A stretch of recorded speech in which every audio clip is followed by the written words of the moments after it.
Yeah. Exactly. My thing, I would personally for me, would never want to travel to a country by myself Yeah. or in the one single person, is because like the world is a very dark and evil place. We just like people continue to forget. But like I don't want to take a chance to just get lost or something bad happens. So I like the fact to get to be in a group of my friends. I like be a group of people that I know, and then also have fun and enjoy with them and live and Facts. experience with them as well. So Facts. it's been a blessing to play rugby. Like yeah, I think the minute I stepped on a practice field for rugby, the calling happened. An 8-year plan to be on the team, and I was in it within 2 years. Don't wait until you are a pro to be a pro, right? Like I like doing something, stopping and learning from it. Like it just looked like it was a heavy hit. To give up, it's not up. You know, that's the first time I played like professionally. I'm making rugby money. How can I make money outside of it? And there was two Scottish guys, and they said, "Oh, you're here for the movie." Rugby is a sport where that's often coupled with actually having a good time. He looked at me and he says, "You guys are off." Grow rugby, grow rugby, grow rugby, grow rugby, grow rugby, let's go to rock. Yo, what's up, everybody? Welcome to another great episode of Grow Rugby. My name is GiftTime Bailu, and this is a show where we speak to people about the opportunities that they have found, created, or taken advantage of via rugby. Yo, we got an amazing guest for you today, and it's been a great week. You guys are going to love this one. This guy has been killing it online. This man's a social media guru out here dropping some mad skits while also simultaneously being out on the field, busting it up, man. You guys can see him in things like Rugby Town 7. You guys could have seen him up in the DC area with Rocky Gorge. Now you get to see him over at Rooney, MLR. My guy, Akinola Raymond, the Nigerian. No, I'm not doing Nigerian Nightmare because everybody just uses Nigerian Nightmare all the time. All right, we got more than enough Nigerian Nightmares, man. This is the you know what? I don't have a name for it, but this is Nigerian. This is sensational. This is spectacular, and this was a great conversation with a guy who really has just become such a notoriously This has become a guy who has very quickly become one of the most notable people that's in this rugby community by simultaneously also being one of the most down-to-earth rugby people because he's a rugby person. This is what we do. So it was a great conversation. I think you guys are going to really enjoy this one. We went over a lot of things. It was a little random, but this is what we do, all right? This is that Nigerian rugby life, baby. But I hope you guys have been taking care of yourselves. I hope you guys have been enjoying the week. You know, we're finally kind of back to normal. Still got to drop some stuff with the HBCU Rugby Classic, but all the games are now officially up. It was great to be able to look back and see some of the great plays. Can't wait to drop out the highlights and clips like that. And now moving forward, we just have even more rugby coming up. It's another great week of MLR. It's more club rugby. We're starting to see more and more development every single day, every single week. So hey, look, I'm not saying COVID's over, but it's nice to know that there's a horizon that's not just in sight, but it's starting to be a little bit blinding. And that's where I want my rugby to be. Just blind me with it. Blind me with it. And I want to take the time to thank everybody who has had the chance to listen, taking the time to listen to these and be able to enjoy. And please, if you guys can, tell your friends and family. Spread this thing around. We got always trying to get the best and amazing guests, people that we find legitimately interesting. And by we, I mean me, and that's what we want to do. And please, yo, when you guys get a chance, definitely go over to youtube.com/GiftTimeRugbyNetwork. Please subscribe in. We are literally 8 people away from getting over 1,000, aka meaning that we can actually start to monetize, and that means I can even produce even more content because look, any little trickle works, man. We trying to be able to continue to build into the business. We're trying to take it up to another notch. Like this is post-COVID rugby, the era of change and culture additions. So this is what we're all about doing.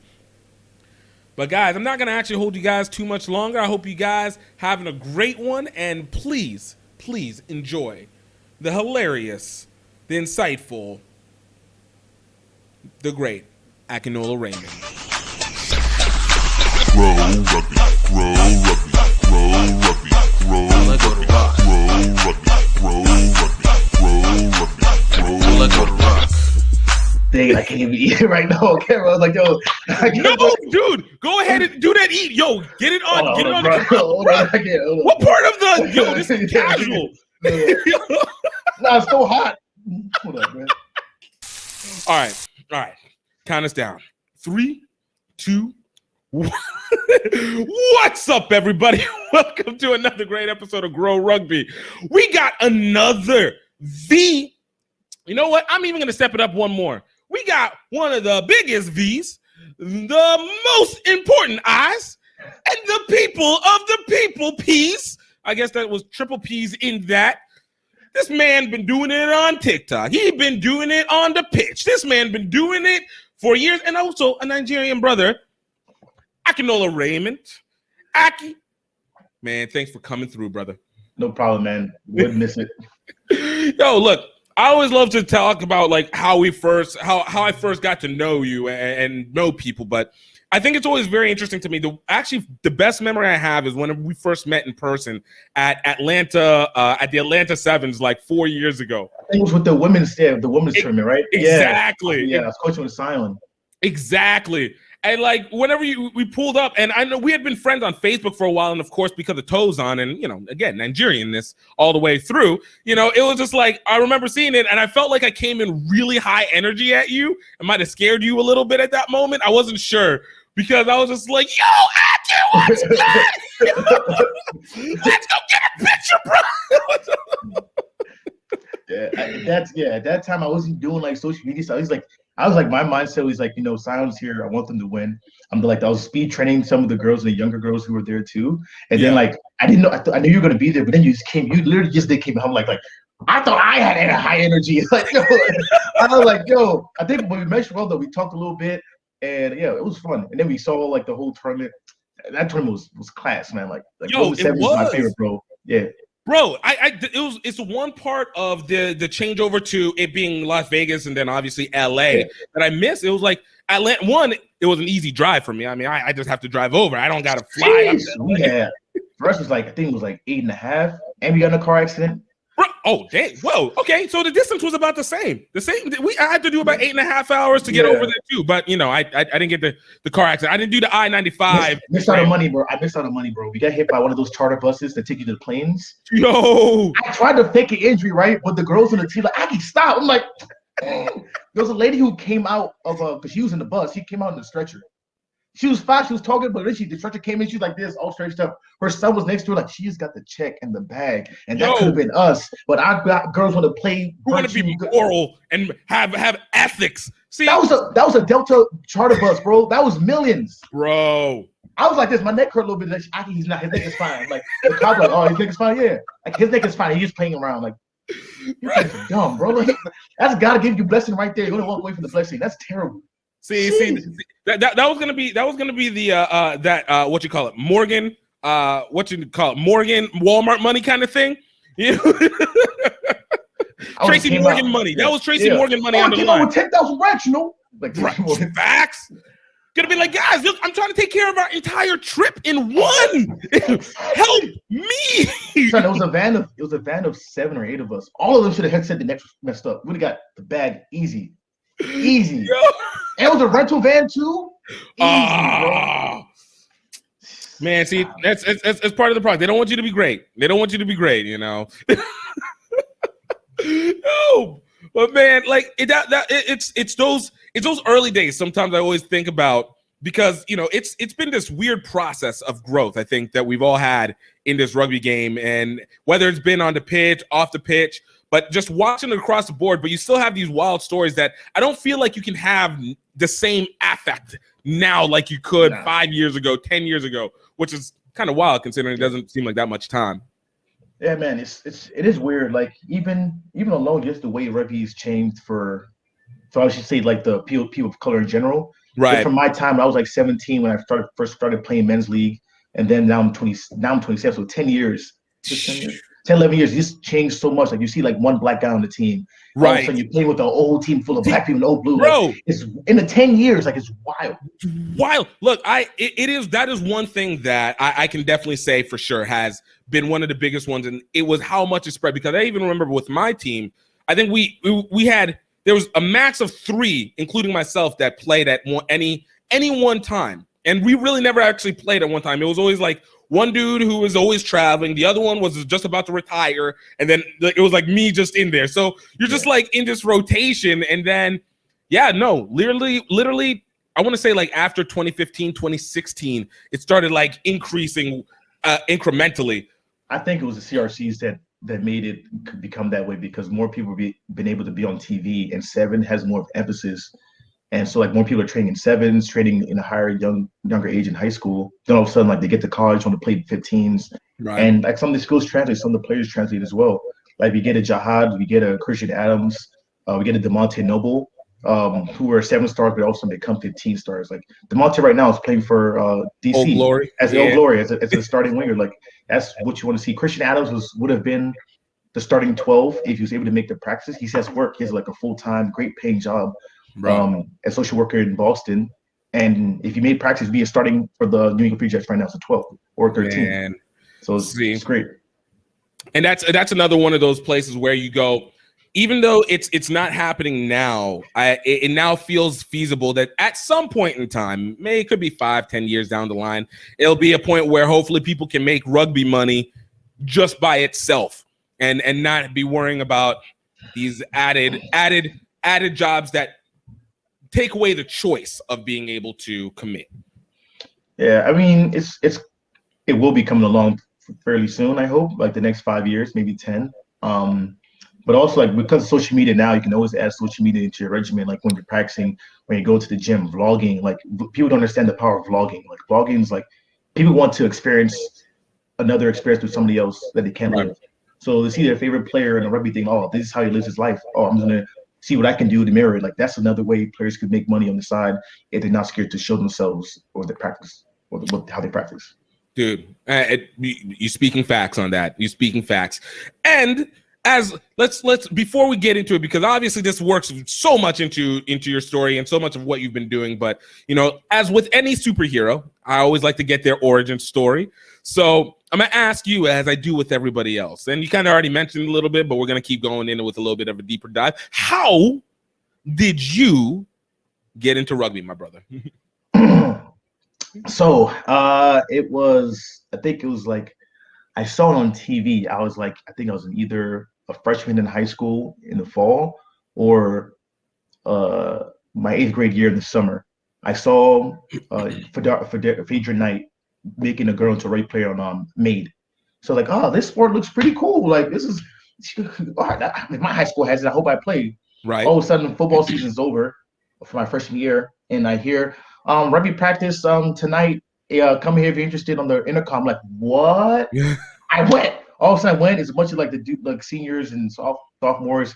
They're watching the World Cup. I'm like, oh, that's wild. That's wild. That's rugby cool. It's when like Taco Nguyen scored the try against like South Africa. Yeah, the one scored. The one scored. And that and watching that, it was like, because I didn't know he was African. Like, wow, an African person playing for USA from I would love to do that one day. And then I just watched the way he ran and at the time I was like very fast. So like, all right, I could definitely play. Got into it. Hold on. I know you didn't just say at the time I was very fast, as if you weren't very fast now. Yeah. I continue to be very fast. I continue to be, yeah. I was like, cool. I could definitely do this. And then I got into it. Our high school was not the best. I think we lost every game because we were a public school. We practiced twice a year. Like playing against teams like Gonzaga or could like who practice like 3-4 times a week, and like they are a rugby school, so it was frustrating to lose. But I learned how to lose. I've been doing it every year, but I learned how to lose.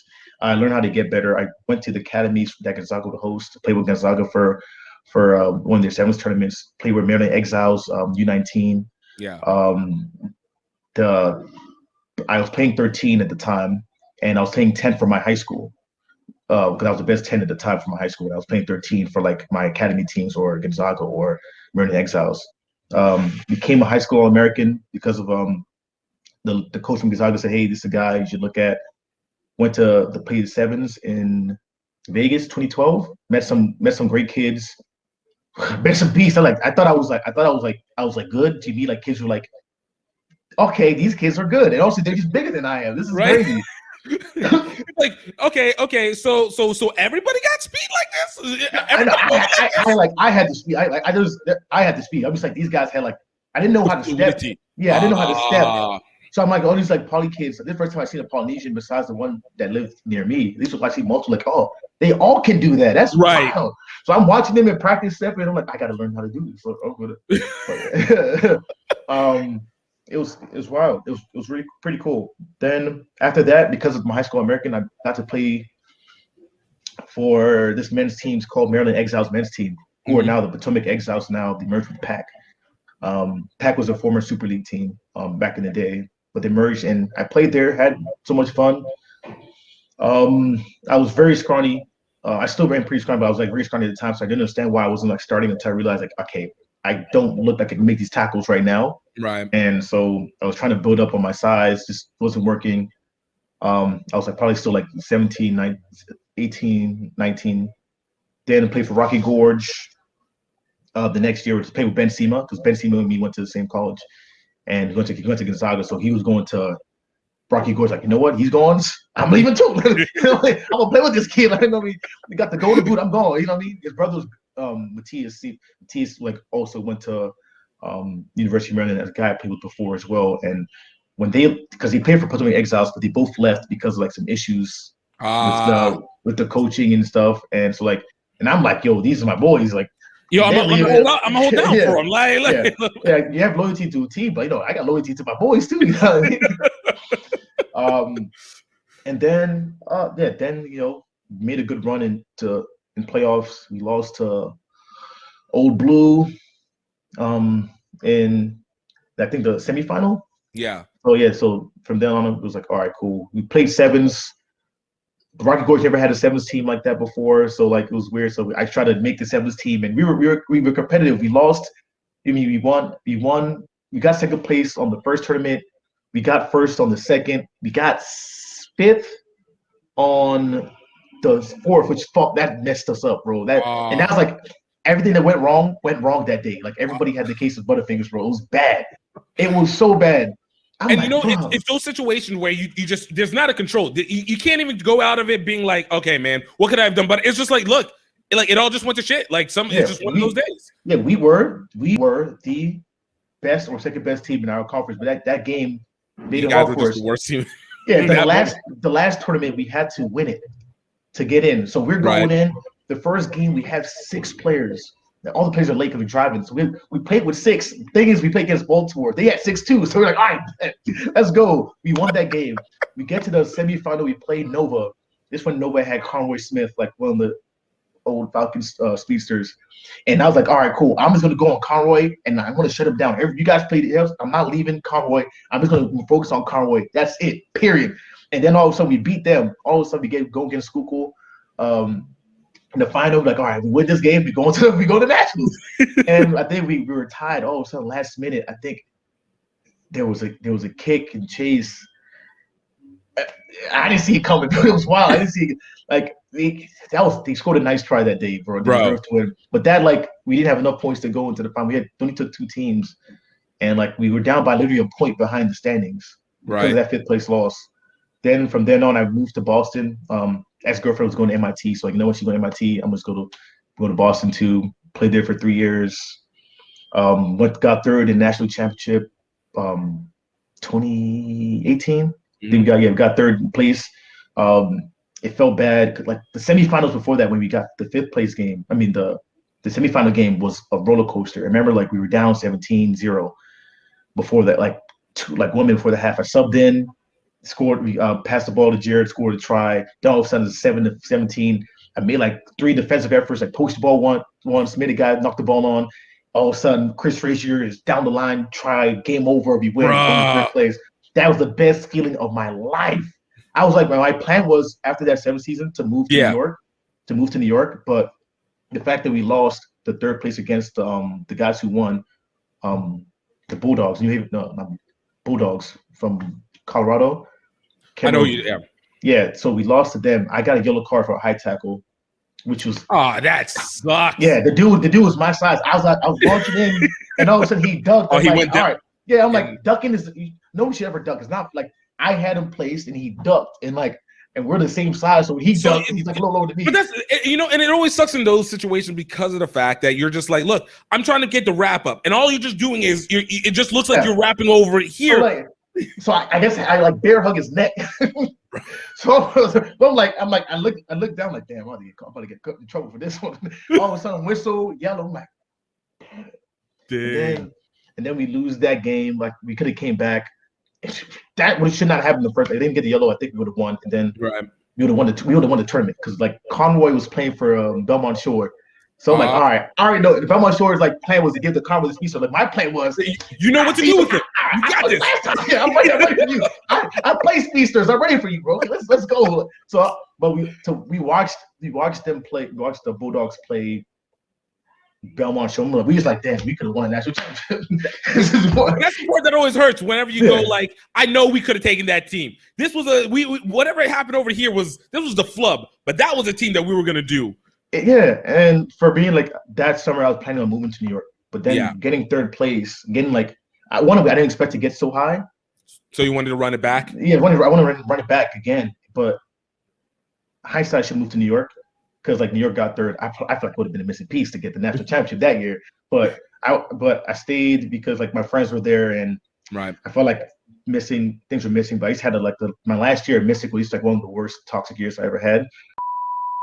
Hey guys, I just want to take a quick moment to talk to you about the Rugby Outlet Mall. Now, I know you guys have heard me talk about this many times in the show before, typically in the intro, but I wanted to really make sure to get your focus on it because the Rugby Outlet Mall is not just the commerce hub for GiftTime Rugby, but it is an area where we want to be able to create the movement and the symbolic elements that add to the movement. The Rugby Outlet Mall is here so that we can have something that not just to have for the field, but more importantly to be able to have as a regular lifestyle. Because as you know, rugby is not just a sport. It's a whole way of life. It is a movement. And we have everything moving from cultural to your pop culture items like our Rugby Zon shirts and sweaters, as well as representing for the culture as we continue to develop the HBCU Rugby Classic, and we want to continue to support these things because it only grows the sport overall. We are continually growing to be able to make sure that we're connecting with you on a personal level as well as a rugby love. And for you guys that are listening to the podcast and listening to this show, want to let you know that you are going to get 20% off all gear that is under the category of GiftTime Rugby Network and the HBCU Rugby Classic. That is basically the entire store. And all you need to use is promo code GROW Rugby, GREAUX Rugby. And with that, you guys will get 20% off any clothing that is in the store as of right now. And of course, we're always building up more and more each time, but we want to make sure that you are able to symbolize your rugby faithfulness to the rest of the world and let them know that there is an opportunity to be able to develop, to grow, and to get better each and every time in this sport. So guys, I hope you guys check it out. Definitely go, and you guys can go to www.rugbyoutletmall.com. That is rugbyoutletmall.com. Guys, you're not going to want to miss one bit of this. Now let's get back to it. That I just after that year was done, I was gone. I moved to New York springtime. I was out of there by the spring. So that was just this 2020, right? 2019. 2019. 2019. So 2019. So I played. 2020. This March was when I got officially moved to New York. But that oh my God, I never wanted. I wanted to retire from rugby. I was just done. I remember seeing that. I remember you talking about that. I thought it was. I think I even posted. I was like, "Yo, it's gonna be a loss, but you do what you got to do." But man, it would have been odd. Yeah, odd. It was compounding stuff. That just I never felt so down before from rugby, like just from what a coach is doing or saying, and this is one moment that made me really pissed off. I should have left early. This is why I want to move the first time to New York. Was there's this guy named Spoonie, great guy, nothing against him. He's new to rugby, 29 years old, speedster. He's new to rugby, so he doesn't know like the proper ins and outs, the nuances. But he can take the ball, he can go. That's basically I'm 25 years old. I know the nuances of rugby. Like you want a speedster guy, cool, but I know how to play defense. I know how to ruck and counter ruck. And our coach will start, like, instead of him letting him learn the game and put him on B side, the coach will start him in games. And like I'm just like, why? So he's out of position there, and then like he doesn't get penalties because like his not releasing, not rolling away, coming out the side, and again like we have to win. And I'm just like, he's 29, I'm 25. Like you have me, I'm younger, and like I've been seeing him put like other players who are gone. I stayed for 3 years. There'll be players who's coming for a season, gone next year, and I'm like trying to. It's your turn. I'm like, it's my turn. Like, why? Next guy come in. All right, no, you're not in. Next guy come in. All right, you're not in. And like 3 years of doing this back and forth stuff, and like tell me what do you want for me to do. The coach doesn't tell me what he wants me to do. Like, tell me what you want from me, and I'll develop. There was a time where I was going for Vegas Sevens. I was training for Tiger. I got from 160 to 180. Right. And just for that tournament, I just got big, but I was still fast. And I came back from the tournament. Coach like, I like this, cool. And then like that's what you want me to get big. Just say that. Like I would have done that a while ago. Right. And then like just didn't tell me what he wanted from me. And that's like 3 years of my time there, like I'm not developing at all. I'm the same. Like I came in the same, left the same. Then like the last year was just like the final straw. We had another coach who's like we had some games where I would rather play D2 just to play. No, he's like, no, you come to D1 team because D1 team had to travel to New York. I'm like, all right, cool, whatever. I'm gonna waste my weekend. Sure. We're winning this game. Like I'm like looking at him like, going to sub me in. He slashed my face. Right. I'm like, and he lashed my face about subbing in, and the game is over. Like no time to get in. I was like, and you didn't like. Why did you bring me here if you're not going to use me? I'm like, yeah, going to lash my face, and then the next week, I'm like asking to sub in, and he's like, because our wing is getting tired. I'm like, let me sub in. And he's like, nah, don't worry about it. Wing gets injured, shatters his leg. And all of a sudden, now I'm forced in. I go in there, make a tackle, like they lose the ball, possession, we win the game. I'm like, all right, now like he has to like put me in it this time. And I told him what he did, how it affected me, like when he laughed in my face last time about it. He said, "Oh, I'm sorry, apologize. The final game of the season, like home game, we played against Old Blue. We won that game. I'm trying to get subbed in because we're winning handily. Like, all right, I'm gonna get subbed in." He laughs in my face again about subbing in. And that's like, you know what? I'm done, bro. Because it's disrespectful now. Like you at least talked about it. Like this. Yeah, so it's oh my God. Let me ask this: do you and don't mind and forgive me because I'm probably rolled this back a little bit, but do you feel like a lot of it comes from an underestimation because of size? Or do you feel like it's just like what do you think might be doing? Because there's nobody who can deny that you're impactful on the field and you're effective on the field. We've seen it whether it's in Rugby Town, whether we've seen it in championship games. I remember way back when even seeing it during USA, even in any sevens games, we've been able to see. So nobody can deny one-on-one talent. So like, do you feel like what do you feel has always been or continually comes up to be the pullback? It has probably the one thing I can say is probably my attitude. I'm a very goofy person in practice. I'm goofy. Like I do the drills, but after like I'm done the drills, like I'm like, happy-go-lucky. That makes me play better. When I'm like happy-go-lucky, I play my best. Like the reason why you see me playing good at traveling teams because like I get to be happy-go-lucky and like we're goofing on the field and off. In the game time, I'm there. I'm switched on to play. There's times like I'll switch like if there's a guy like I know and I just made a tackle as a whistle, I'll switch off, take a shoe off or something untied as a joke around, but I'm back. I'm there to win. Right. And that's about it. I'm not disrespectful. The only time I only talk back once is that's because the coach got my name wrong with Adnan. Like Adnan. So they call Adnan Addy, which rhymes with Aki. So coach will say, Addy, move back. I'm staying still. Addy, move back. I'm staying Who's still. Addy? This is I'm not Addy. Who are you talking to? He says, Aki, move back. Like, what? Did I move back? He said, no, Aki, move back. Like, I'm Aki. and then I'm screaming at him while the ball is in the air coming in, and like you want to like get my name right or you don't call me something else. One of the most quintessential African problems in the U.S. of getting the name. I don't know how many times, even whenever people would just call me Bailey, which is one thing why I always told people, just call me Gift. Like, just save me the trouble of having to correct it. I'm just gonna call myself AK from now on, bro. I'm a weapon from now on. And also, big shout out. I want to give a shout out to Adnan, bro. That's one of the. Oh my god, I love that guy, bro. One of the best players, like most underrated player of all time. He's good, bro. That's a good player right there, man. Dude, I love it. So okay, so I there's some things kind of want to be able to pull from this. So one thing that you had said earlier was at the time whenever we first had met in person was you were in that sense of quietness. You know, you kind of keep it chill. In terms of like initial presentation, obviously be lucky, happy-go-lucky, but quietness. Do you feel that the incidence of feeling that being able to be goofy has been something that you've dealt with from before, and then it's always kind of been like smacked down, and then it's like it forces that attitude, and now it impacts how people perceive you on the field, when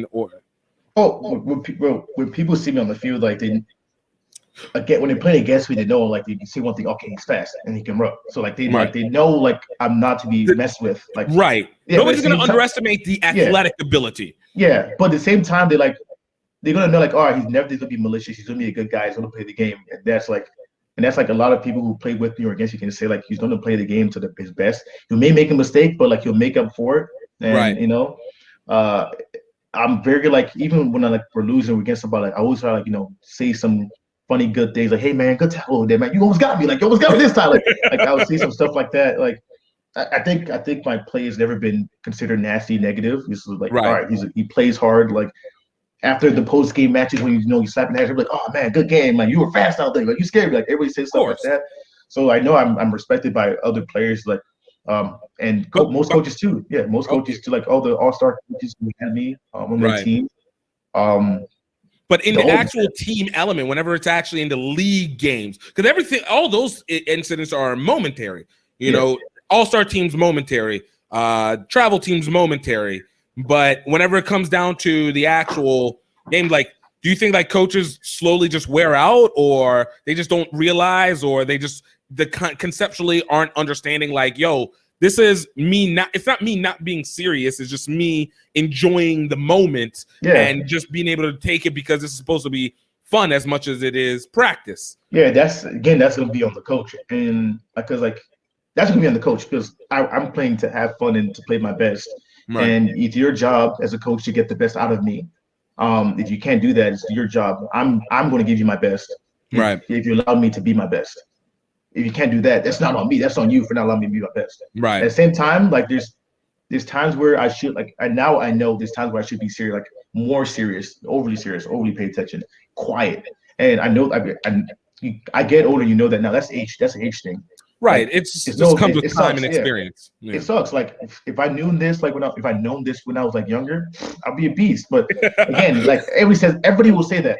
Everybody will say that. But things like nobody has coached me about that. He just got mad, didn't say anything, and I go on about my day doing the same thing, not knowing what's wrong, what I should change. Right. And then I and it's interesting, well, because one, you never know what's going to happen until you know it. You don't know until you know. So you have that element. But on the other side of it is you don't get to understand the depth of what of how to be effective until you know even sometimes the worst, which is where the experience comes into it.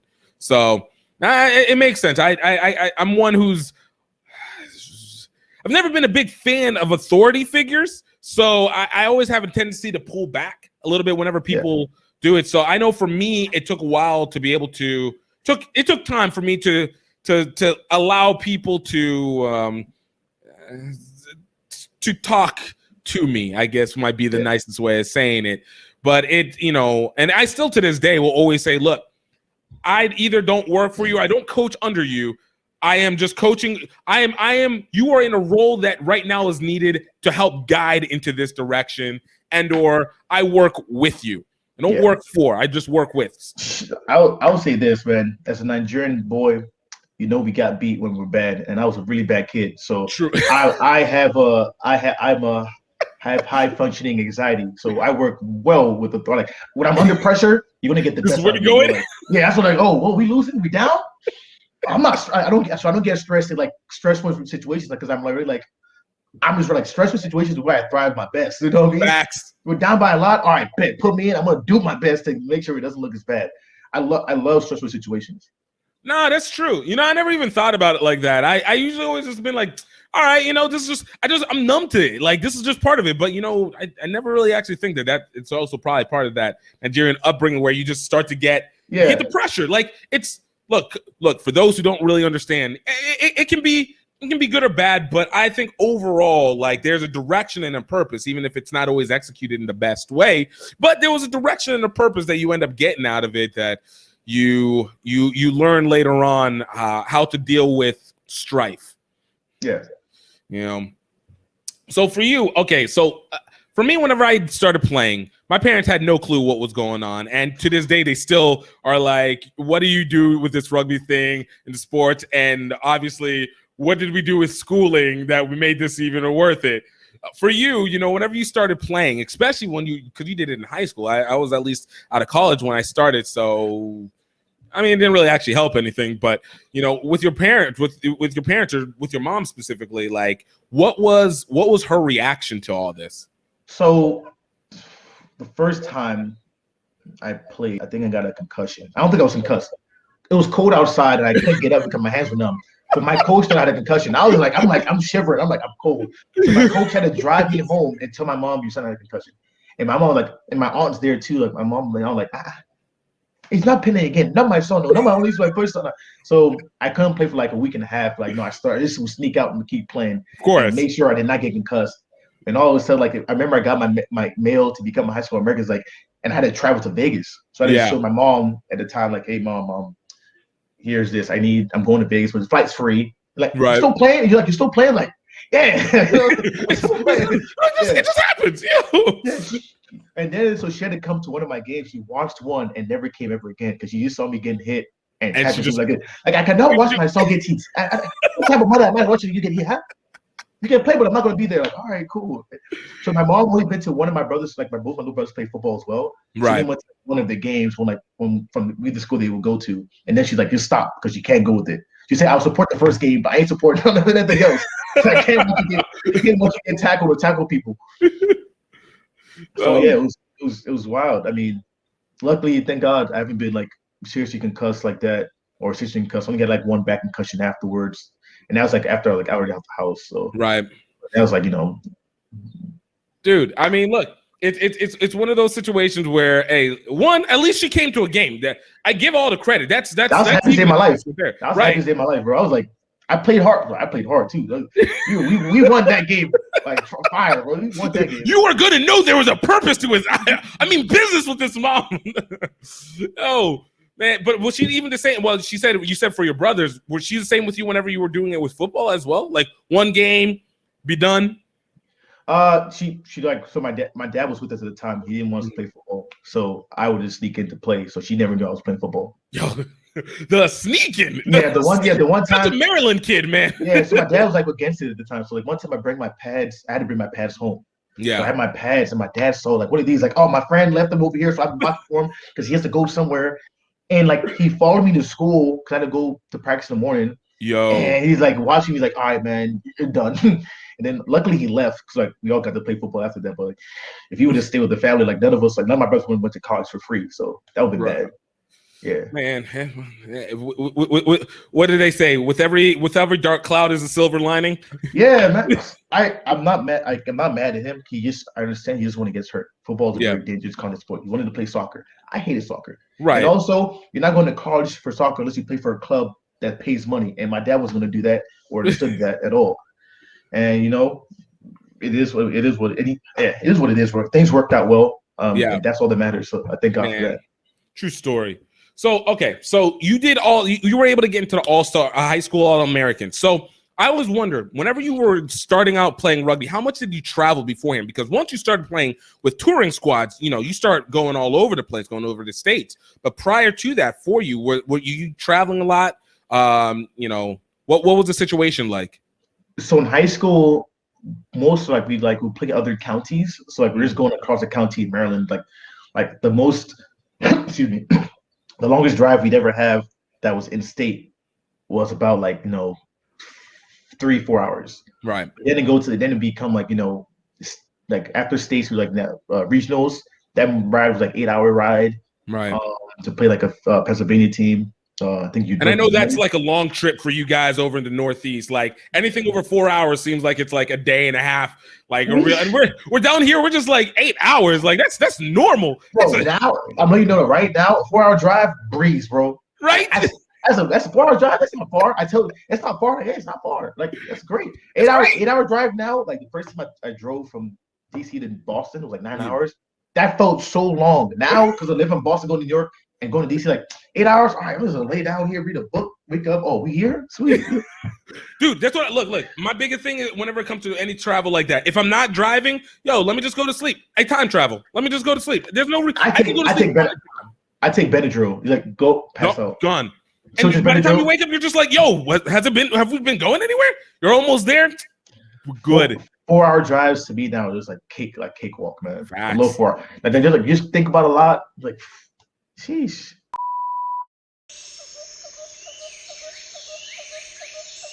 Hey everybody, this is just the Brave Train sending out a personal little video diary to all you people out there where I am going to document me riding most of the way between Singapore and Tokyo for the 2019 Rugby World Cup. Number one is because as part of my business I do Rugby Lovers Guide to Asia. Number two is I want to bring a lot of exposure to the rugby clubs and the rugby NGOs and charities. Also on a personal level I just want to break the funk I've kind of felt I've been into for the last 10 years. So for the next 12 months I poured myself into this Singapore to Tokyo campaign, but it still wasn't enough. I needed help, and it came from Louisiana. We in Singapore, baby! Gift from GiftTime Rugby USA is a extroverted tour de force. Say hi to my people out there. Which makes up for my social shortcomings. This place is unbelievable. It's not just it's like what's he supposed to do? Morons, a bunch of morons. Guys, picture with me. Picture. Australian. G'day, mate.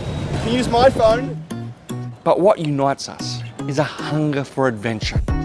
Off to KL, Kuala Lumpur. Yeah! Woo! Gift, where are we? We're in Mount Fuji, baby! Our love of Asian rugby culture. 1, 2, 3, center! Yeah!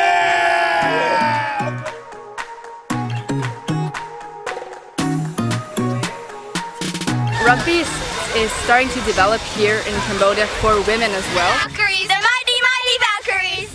And allows us to overcome incredible obstacles. It's just got so thick. It's just so thick here. Now it's pouring down rain again. But coming to this Thai-Cambodia border has renewed all the aggression. So the whole thing's gone buggered. I got hit. What? I got tail-ended by a motorbike. I can just feel that knee, that ankle just going in all the wrong directions under the weight of my body. But that doesn't compare to the pain of failure. I'm dying. Oh, I'm dying. And that's what I've been worried about this whole time. We're out here, we're running out of energy, we're running out of money, and we're feeling isolated. And yet at that critical moment, friends, family, sometimes complete strangers come on board. Before you know it, we're back in the game. Tokyo, here we come! Making a comeback. 4 weeks, 2,300 miles, 5 countries. After all the trials and tribulations, this ride had become deeply personal. All that mattered now was getting to that Rugby World Cup game in Tokyo. Yeah, buddy. All right. Be easy.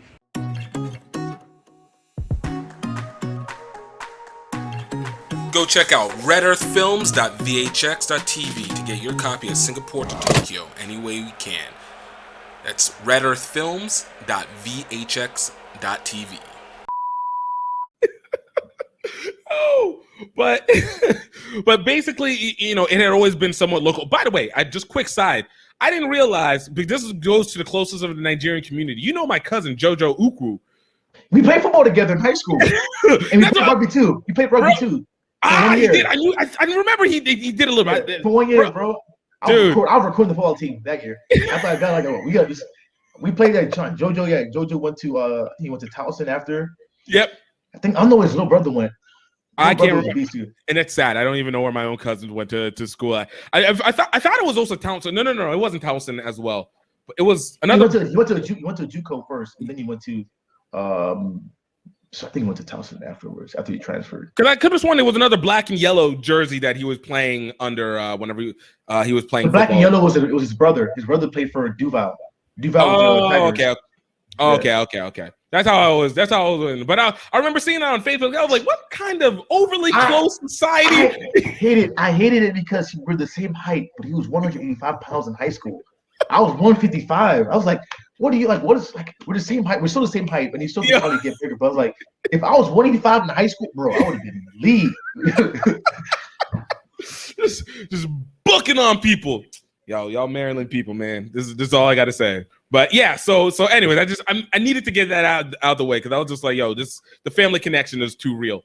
But yeah, so you know, you have this opportunity. So now that you're able to start stepping outside that range, all right, stepping outside the county range, you're able to start going across the states. Like, what does that feel? Because for me, I remember, even though I've moved around a lot, I didn't really know the U.S. Like, there's just, if you don't have a purpose to go to places, you don't go, right? But once I started playing rugby, it started kind of opening it up a little bit. And I think it's just started this ripple effect of me wanting to be able to travel more and more and more. Exactly. No, facts for sure. Because like before football, like I didn't really go outside the state of Maryland except for to Richmond, Virginia, right, to see family or stuff like that, or sometimes in New York or flying back to Nigeria. Right. But after rugby, bro, I was like going to different states that I would never think. Like I went to San Francisco, Vegas. Right. And I never I thought I'd go to Vegas when I'm an adult. I was like 17 going to Vegas. Like I'm in Vegas, and then the next year I'm in San Francisco. Then the next year I'm in a place in Texas, Florida, Miami, all these places like for rugby purposes. Like most of them were paid for. Then all of a sudden it started becoming overseas stuff. Then it's like Trinidad and Tobago, Barbados, Bermuda. Almost went to Cuba, but I couldn't afford the trip at the time. It was $1,600 because you have to go to Venezuela. Then you have to take a boat because you can't fly there directly because of course, because the U.S. citizen stuff. But, yeah, so I missed that. I would love to go to Cuba. I think I was 18 years old when we went to Cuba, but it would have been great. Then going to farther countries like Dubai or what's the one? What was Dubai like? It's just hot. I mean, it's not. You see nice cars, nice people. Right. I don't personally get it because I like to drink in public. You know what I mean? I like to get after it. You a Southern boy. You a Southern boy up in Maryland. That's right. I love to get after it. So day drinking, I love day drinking. Right. Pastime sport. I mean, the hat tells us a lot of stories right now. Yeah. It's fun, but I think it's overhyped. And see, this was the other part that actually came out from that was whenever you started being able to see the truth behind the stories. Because every time you talk about it, whether it's, especially when it's overseas, foreign countries, like you'll see something like Dubai and people are like, yo, you must be like balling out there. Yo, everybody's just flashing. Like it must be the most wild parties ever just because, that's what they give you on TV. Or like even when I came down to, actually even better, and I always tell this story, like when I went to Vietnam, I literally thought Vietnam was a war-torn ass country. I didn't think it was I thought it was still feeling the repercussions. And if I hadn't gone to, what is it called? Siam Tents? No, it's Saigon Tents. If I hadn't gone to Saigon Tents, I never would have realized Vietnam is really dope. It's in place. It doesn't feel, you wouldn't even know that there had been a war there at any point in time. But yeah, to me, that's the thing with a lot of countries. We just don't know because we live in America. Then you get to wow, this is a very nice place. I did not expect it to look like this. Exactly. I think the misconception we have because of movies, a lot of these places look dirty because when they make movies about places like Mexico, India, or southern country, they put instead of the sky being blue, they make it like a little yellow. Right. Change it up. Makes mental. So then when you get to like, I expect like, so I had a friend from Iran once. Right. And I thought Iran was like a war-torn country. Show me pictures. Right. It's the Middle East, man. It must be bad. You guys have grass and with flowers.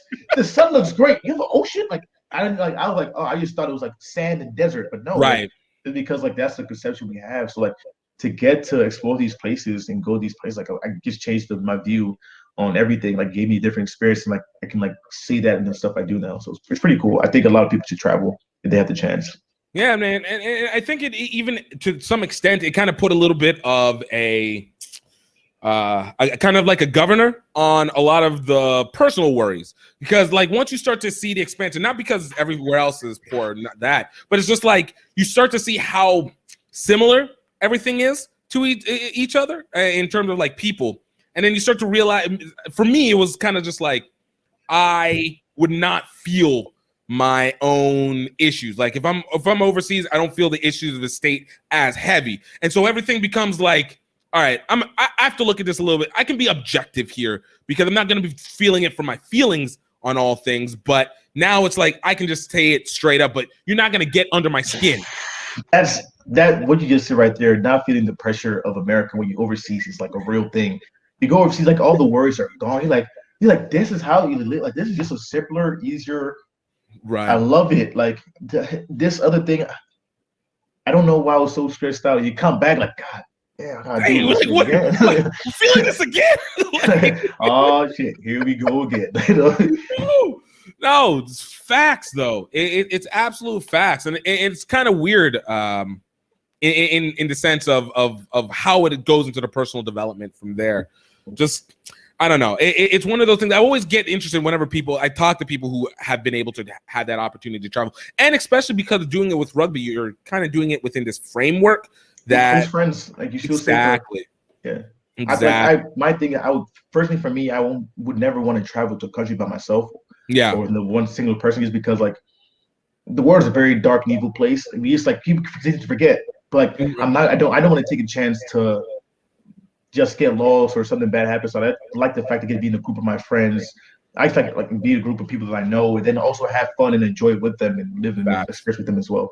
So it's been a blessing to play rugby. Like, yeah, man, dude, I love it. I won't lie though. I the only reason why I have no problem with going to the country by myself, but at least having a purpose as to why I need to go there, right? And this is going to sound wrong, but it is one of the few times in life where I'm like, oh, this is what privilege feels like. Because that American passport privilege be nice. Yeah, and I'm like, look, I understand. It comes with a lot. It comes with a lot of red behind it. There's a lot of blood to have that privilege. It's not come. But that being said, man, as a brother, it's just sometimes I'm just like, look. Oh, when they hear you're American, you're American? You're making it right. People think you're African. Oh, you're African. No, I'm from America. Oh, yeah. African, though. Oh, no, I'm from America. So you have, I'm from America. You know Simon. I sound American. I'm from New York. I mean, look, I'm going to go hard. New York. Oh, my God. I used to say I'm from Boston. Where's Boston? Like, no, it's right under New York. Oh, okay. You know where New York is? Yeah. Like I've always trying to. I'm thank God New Orleans has Mardi Gras, because it's the only way I can ever get anybody to know what Louisiana is. Yeah. Outside of that, if I lived in literally anywhere else in the U.S., in like Alabama or something like that, nobody would know. They'd be like, Alabama? What's an Alabama? I know it's an Alabama. Stop. You got some history with Alabama. I don't think I can ever go to that state. Well, look, you know what? I want to tap into this as well too, because I think it's really you've done something that I particularly had always wanted rugby people to do, because one of my biggest beliefs and one of the reasons why I got into rugby media was because rugby people suck at marketing. Like it's not even like a US thing. It is genuinely a worldwide phenomenon on how bad rugby is at marketing and utilizing the sources. So whenever you started doing, like really started to drop your personality onto social media, because I don't want to just say you started doing social media, you started dropping your personality in there, and it started setting the balls for it. I was like, man, this man is setting a blueprint for what needs to be done. And I've actually started to see a lot of rugby people because of you. The women's sevens team, I think Ilana and Harley, they have hundreds of thousands of followers on TikTok now. Yeah. Especially Ilana, like the women's sevens team, like she just posts herself with the girls in the sevens team doing some wild stuff. It's like people want to see that. It's entertainment. They want to be entertained. Like they're doing the dances. I saw that, like, yes, this is what every team needs to do. Like this is what Rudy needs to do. Show the boys having fun as well as participating in the challenges. Like seeing it is like it's wild. I'm happy for a lot of these people. Man. So and it has been one. I look at like Nia Tapper. She started picking it up. Charity Williams started picking it up. And even few of the men's Ben Sema's done it as well too, hasn't he? Yeah, he cut his hair off for the gram. Right. See, and that's so it sets this precedent. So, but for you, obviously, you always know about social media, but for you, what made you decide to go ahead and start like showing yourself off like that? I don't know what happened. What happened? I don't know. I just didn't want to live a regular 9-to-5 life. I couldn't be bothered with that. So I was like, okay, what can I do? I'm a little funny. I can write. Let me try to use Instagram thing, and it was working out. Like slowly, it was building up.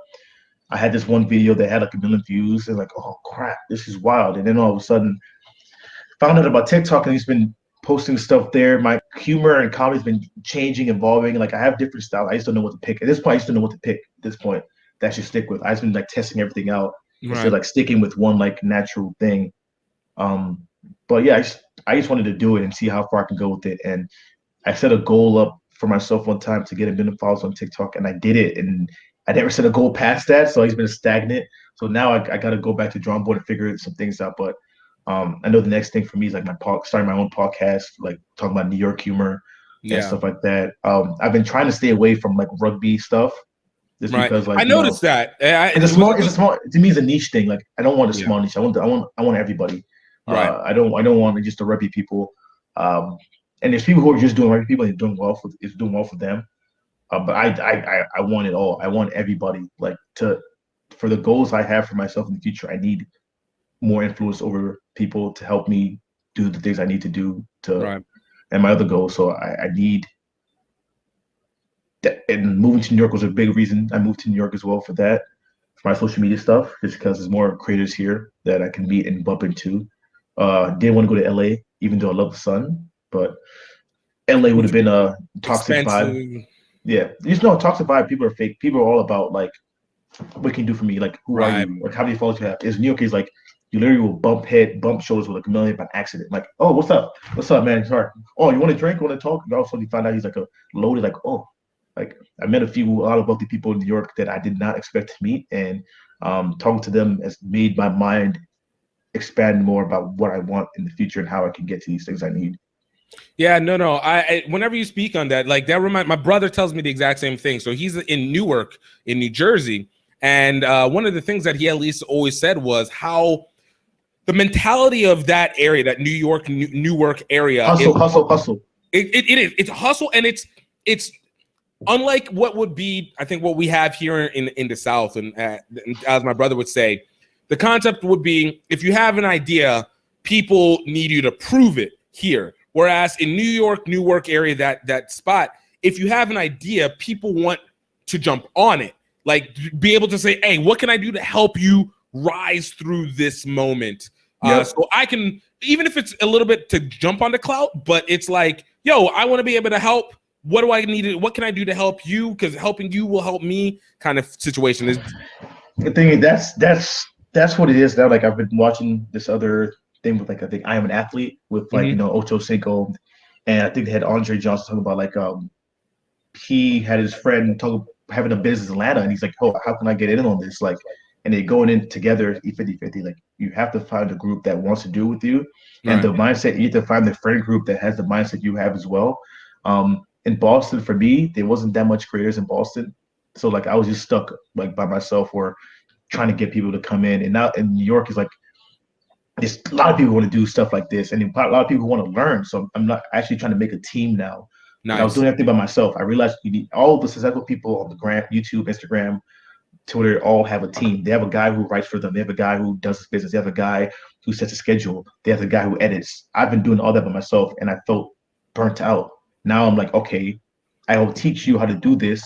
Help me do this. And I've been doing that slowly now. I haven't been posting as much as I used to, just because I can focus on my podcast, focus on building the team, trying to restart and do it the right way. And other opportunities have been coming to me as I've been taking my time. And I'm just excited to see what happens. If I just do it the right way, I'll be very happy. No, and I can feel that. Like, I can say for sure, like, even in doing this stuff, it completely changed the perception of how I looked at media in general. Because I know, and it especially whenever you talk to people who don't do anything in media, everything is very, for lack of a better word, very conspiratorial, right? So everything is just like, yo, this is a malicious intent. This is decision just by a greater unit, and this is how it's brought down. As somebody who did it themselves, what has been the perception that you have taken as you've developed more and more notoriety within in this media field? I'll say in the beginning, a lot of people had doubts about it. There was only a few amount of people who like believed in me, like my roommates, like Christopher Frazier, Diego, Ian Luciano. They were they believed me, but they made sure I was doing my shit. They're like, hey, you're gonna do this, like, don't half-ass it, because I would do something just like give up on it the next day. Like, they made sure I was on it. Nice. And there was times where I just wanted to prove it to them. So like having them like push me and say, I know you can do it, meant a lot. And it showed. The haters, like, have the random people who are just like DM me like, this is trash, this is dumb. Right. And I just take this as like, they're just, when I see people taking the time to hate on a comment, I think, how sad must you be to say, I'm not doing well, and you're not doing anything about your situation to change yourself, and you just live in the same place. At least I'm trying to do something. But also thank you, because that right there is what pushes me to work harder and make you feel stupid. So is that, like, it's been changing. Like, my friend group has been pretty much the same. I'm glad, like, I haven't met any fake people yet, so that's pretty cool. Yeah. But that's what I'm talking about. Like, you not only being able to see it rise, but now the act and being able to have your people, which you kind of, I guess it goes back to like how people look at a celebrity when they're talking about like those day ones. Yeah, nobody treats me different. Like the people in the rugby community don't treat me different, and I'm so happy and blessed about that, because I don't know how I would. Because like I have a friend who like say, this, I can look at this TikTok. If I'm meeting new people, look at this TikTok. Like, yo, don't use me exactly, bro. Yeah, I don't want no, but like, especially like we're talking to girls, I don't want girls knowing I have TikTok. Right. Like, that's period. I'd rather just know that I'm a regular person and see how things goes. Right. You have to say, oh, here's a TikTok. That just changes their perception of me. And I don't know what's real and what's not. So like that's what I don't like. And also like I only met, there's a few times I met like random people in the street, like, oh man, I watched this, like oh shit. Thank you, bro. Yo, it's like, weird, right? Yeah, it was weird. Like, I was going through my friend's place in a high-rise like building, and one of the security guards like I thought I was getting in trouble because I just walked past, like, yo, wait, come back here. Like, damn, gotta sign in. I watch your TikToks, my guy. Like, I love that anime shit. It's a big dude. Just like, oh man, thank you, bro. I added it. Like, we still like when I go there, we still like talk and stuff. Like, nobody's disrespectful, so it's pretty cool. And I think that's one thing that I think has always been really funny is whenever you start to see the humanity of the personality. Because I think even in this, so I always say this. I remember whenever I got a chance to meet Brian Habana in the elevator at the Rugby World Cup, right? I remember looking at it, and in my mind, if you had told me 10 years ago, whenever I first started playing, all right, Brian Habana, you see this guy play, it's like, yo, you on TV, you doing your thing, and you'd be like, yo, man, this is in awe. Like, yo, I can feel the energy. I met him in the elevator. I'm just like, oh, he's a nice guy, like smaller than I thought he was. But he's like, you're just a guy. But it made it feel good. Like it feels good because it lets it be human. It's like, yo, what's up, man? You my guy. What's good with you? You good? You good? Hey, let's go. I had a similar moment like that. So when I was a high school American, we went to Vegas. So that was during like the leg of the HSBC. I saw Central Africa, Collins and Jira when I was 17 years old. And I'm like, oh my God, like, you guys are amazing. Sign my cleats. Bloom, bloom, bloom. Bermuda Sevens comes around. calls and Jira since after the same team, like, damn, niggas, like, y'all niggas old. I'm about to tackle you. And like I told Cecil and Colin, like, hey, I watch you guys sign my cleats, like, damn, now you make me feel old. Like they told me that. Like, and so like the first time I met them, I was like in awe. The same time I was like, I'm still in awe, but at the same time I'm like, oh, we're on the even level played, right. field. Yeah. I know you're a legend. I want to make sure I do my best to not be embarrassed by you. And I won't do my best to embarrass you. But at the same time, like I still respect you. It's like for me, like it was the best. Like I would never have thought I would make it at that level to play against the two people I watched when I was a kid. Nice. Now I'm a 27-year-old man. I was 26 at the time. 26. So like, oh my God, I'm actually playing against South Africa. Dan Norton. The tall. I'm playing. Like, what? It's like, have I done this? And I'm not getting embarrassed. I'm tackling them. I'm trying to bump them off. I'm like, even like, wow, like they show like it made me feel better as an athlete. At the same time, like, how much have I grown to be here to think that there's no way, to be like, damn, there's a way. You know what I mean? Like it was, talk about humbling experience. Like, wild. Right. Dude, and it's that feeling there where it's just like, that's why I talked about at the beginning, where it's like, it's been so interesting to watch the growth because of the fact that you start to, it starts to make sense in equitable ways. Does that make sense? Like, it starts to become part of you're part of that rotation as opposed to you're watching the rotation. Yeah, it was tough. I mean, there's times where you have to be humble. Like, you know, you have to get better. Like, the skills I still have to work on that I've been working on. Like the thing when I moved to New York, I've been working a lot on my holding on two hands and catch, pass, and offloading.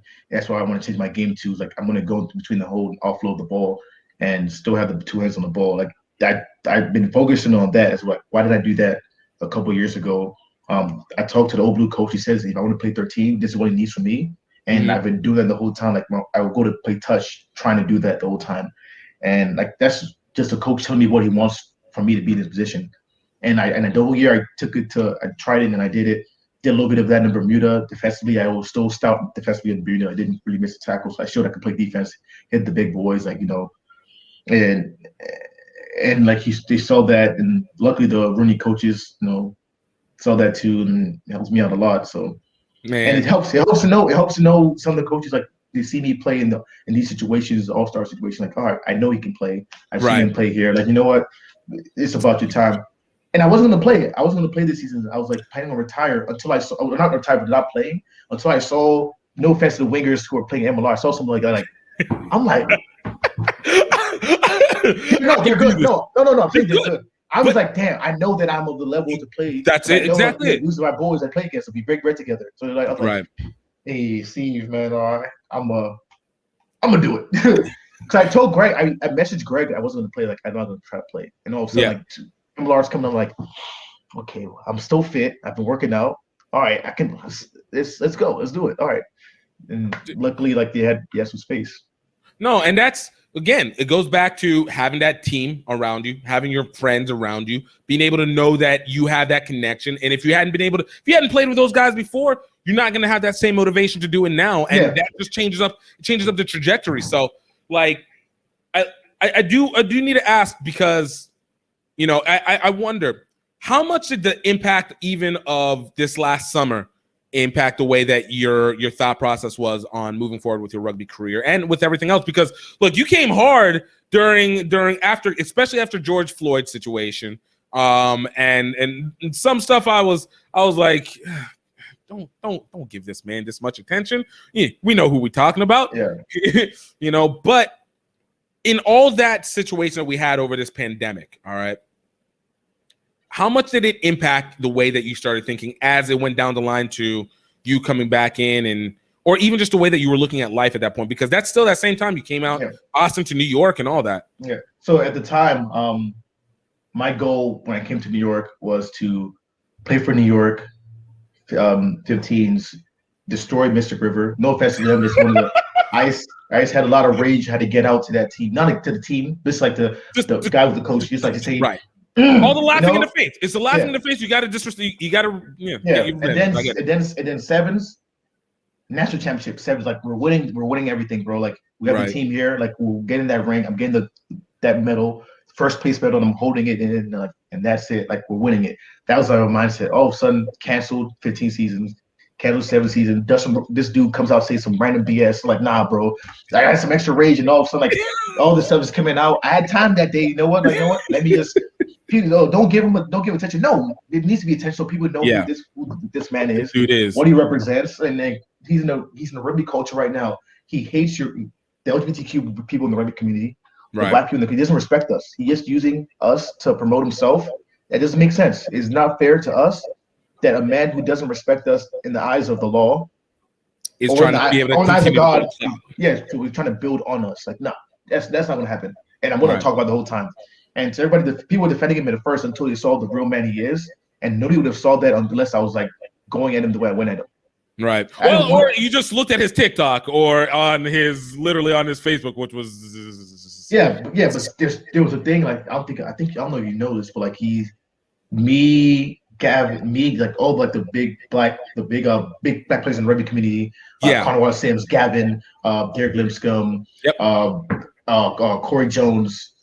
He called them all and asked, say, what can I do to change and do better, blah, blah, blah. And they all told him. And all of a sudden, we find out he was on a pro-white rugby group saying, oh, I knew they were going to come to attack me. You guys were right. I'm like, so this apology was for BS. You knew we were going to do this. Like, you knew what you were going to get into. So from then on, I just knew like what type of man he is. Like, he's not about it. And then to see people believe in his message, like, that was weird. It was a little bit weird because I know, and I shouldn't be. I don't have to say anything. It doesn't matter. This is my own goddamn podcast, so I can do whatever I want. But I remember even with that, because even for me, I had a lot of. It was conflicting because I'd seen, like, I didn't see. In fact, I knew exactly the month that it started because it was April. It was literally April 15th. I actually know it specifically because it was so bizarre. Because before then, I didn't have any. I had no. I would not have been expecting it to get to where it got to, right? Because generally, it seemed like generally nice, a little weird, a little off. But I was like, okay, like, all right, that's people. You're not any harm. But then whatever happened on that April prior to April 15th, and then it just became this whiplash of just wild messaging, and then it just kept escalating, and it was just like, I don't get why you're escalating, and then it just kept going. It was like, okay, maybe I just need to let me just laugh at this, but then it always, I don't know, it got weird for a little bit there. It did. It was I was getting petty at times for sure. But no, he did. It worked out for the best. Like it. Yeah. But so hashtag God's plan, by the way. No.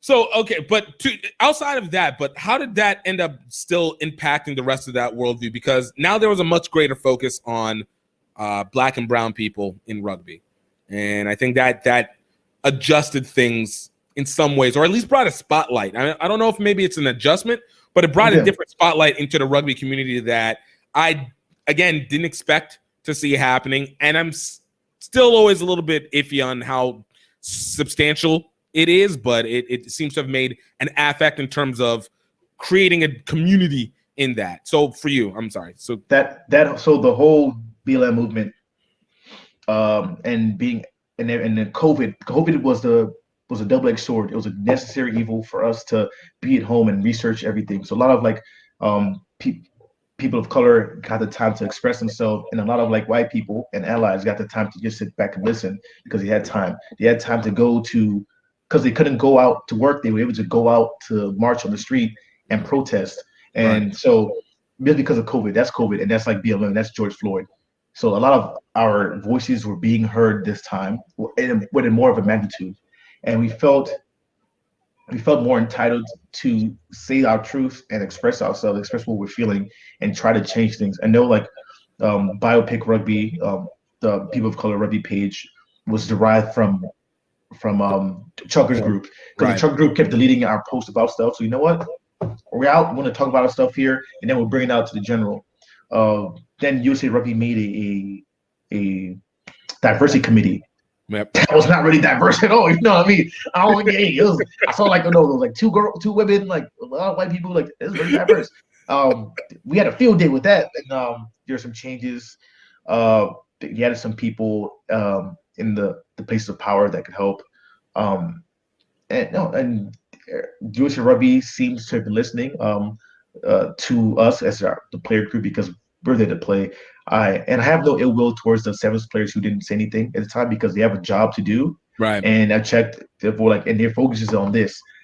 They're playing for the country. Like, I understand the situation. Like, it's hard. Like, even like for enough like to get money from USA, like we will fight this battle. You guys come in a little bit later. Come back later. You're right. Yeah, it worked out well. Like the USA Rugby is in a better landscape, diverse wise as it is. Like, MLR is helping also showcase players in different positions. I mean, also, I just believe in USA Rugby. It's been getting better and better in the last couple of years that I've been playing. So I was like, since I've been playing men's from like 17 to 27, those 10 years, like, it came a long way. Like, from one black person to like multiple black people also playing skilled positions. I just hope there's a time where like they stop pushing some black people to the wing. Like, that's all. Like, that's the last thing. Like, if you want to practice 10, let's practice 10. You know what I mean? Like, but yeah, it's getting better. And BML, the Black Lives Matter movement, the COVID all helped it become better for us. And I'm excited to see where things go when everything's all over. Yeah, and I love it. Kind of winding down now. Obviously you got big things going on. You just got added on to Rooney, MLR. Congratulations. Thank you. Big proud. You and the other guys that got in. I don't remember all the names, but I know I've been seeing a lot of them over the last year, particularly. So that's a big, huge move. Big ups to Steve Lewis for adding you guys in and everybody.